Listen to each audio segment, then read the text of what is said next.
50磅來回平機票，梗係神咁早嘅機啦。所以喺 JustPark book 咗個 Speed 嘅民居泊車位，2日13磅。朝早7點半機，航程約3個鐘，出發去保加利亞嘅 Sofia。保加利亞比英國快2個鐘，所以到達嘅時候就已經係下晝1點50分。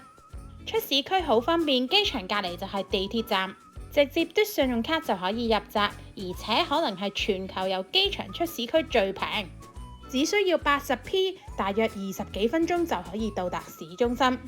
瞓一晚，所以就揀咗 hostel， 13磅一晚。安頓後午餐就揀咗個土耳其烤牛肉卷餅餐 Beef Doner， 9磅跟薯條同飲品。市中心冇咩特別嘅景點，除咗呢條購物大街之外，有呢個 Taser Alexander II Church、Serdiker 嘅羅馬遺址。雖然而家已經爛溶溶，但係呢度曾經有廣場、澡堂同埋劇場等等嘅設施㗎。同埋呢一個 Women's Market 就係一個露天市集咁，有蔬菜肉類等，啲蒜頭好搞笑，串好一串串好似辟邪咁，同埋有勁多嘅堅果同埋蜜糖賣。中意乾淨啲嘅就可以行呢一個中央市場，一間超級大嘅 supermarket， 同埋樓上有 food court， 佢係超靚㗎，中間位置有個噴水池，仲有啲凳俾人坐喺度睇書添。聖誕節當然唔少得去 market 啦，市中心有2個，呢一個係以德國做主題嘅，中間個台仲有歌手表演 live 唱歌添。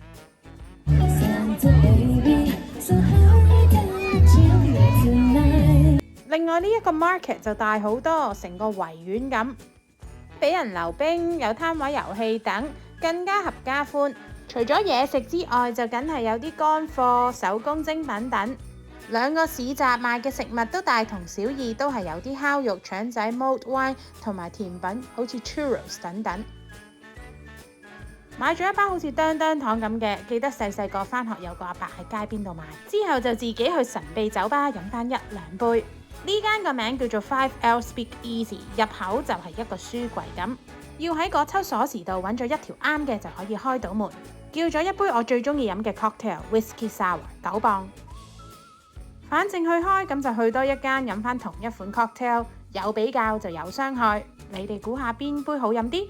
第二朝早8點出發，跟團去距離1個鐘頭40分鐘嘅修道院。呢一個修道院係全歐洲最大嘅，建築真係好細緻。有啲團會嚟呢度幾個鐘，但係我哋大概其實15分鐘就行完㗎啦。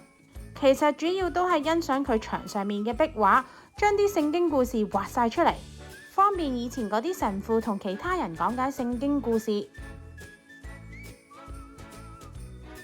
要食早餐嘅，記得去埋佢隔離嗰間麵包鋪買一個鮮炸麵包，熱辣辣幾好味，記住要灑多啲糖霜喺上面啦。雖然路上好似好大霧，但我哋好好彩，因為山上面嘅天氣真係變化得好快。去到吊車站就已經陽光普照。團費冇包 chairlift 嘅門票要另外購買。吊車都要坐好耐，坐成25分鐘，由1500米去到2100米。吊車站隔離就有一間餐廳，有嘢食嘢飲賣，所以唔使怕肚餓同口渴。仲有個室外露台可以睇到雪山景添。我哋行紅色路線，大概1小時20分鐘到，可以睇到3個湖。係咪見我着得好單薄咁呢？除咗 Uniqlo 嘅 Heat Tech 好有用之外，其實行上雪山真係行到我背脊出晒汗，好大運動量㗎。臨走可以去呢個 Mall of Sofia， 有超市鋪頭作最後衝刺，而且重點同去機場嗰條 M4 同一條線，順路。晚餐我去咗食呢一間連鎖嘅 Happy， 見佢周圍都有賣廣告。作為勇者嘅我，竟然選擇咗壽司嚟食，總共有6件大卷、8件細卷同埋4件反卷，加一杯飲品16磅。喺呢度嚟講算係貴，但係又幾好味喎，飯係有醋甜味同軟嘅。今年嘅旅行總算全部完成啦，嚟緊下一年繼續帶大家遊歷世界。